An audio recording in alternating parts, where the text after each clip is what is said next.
In the old times of Westeros, the old gods that dominated were replaced by the Seven. In the old show, The Game of Thrones, we have discussed how the Seven were basically feckless gods compared to the magic and miracles and intervention of other gods. This continues in the Knights of the Seven Kingdoms.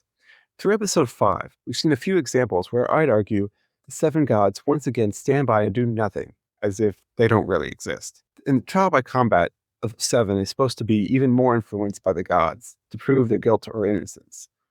But I'd argue they set this one out too.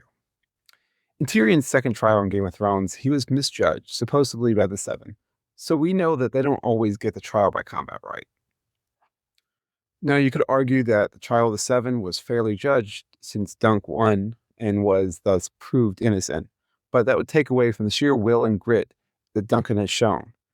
The Seven seem to have abandoned the people of Fleet Bottom, which seems like a mutual arrangement. Also, at the beginning of the battle, Baylor says he is going to hold off the king's guard since they can't attack him. When asked if that was noble, he says, the gods will determine that.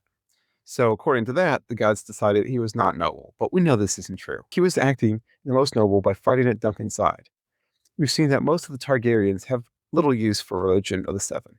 Baylor wouldn't have to ask if Duncan was truly a good knight if he believed the Seven would judge him fairly. And Darion himself doesn't seem to want to leave anything to the gods to determine his fate.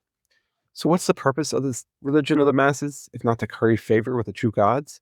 Well, I would argue it was brought by the Andals to help control the masses. Since the Targaryens have ruled, they have benefited from a new religion that they brought to the land. We've seen more than a few times Targaryens use religion to further their political gains. While a more primitive type of ruling family might see themselves as gods, in line with the dragons and the powers they do have, the Targaryens brought a separate religion to show their commonalities with the people.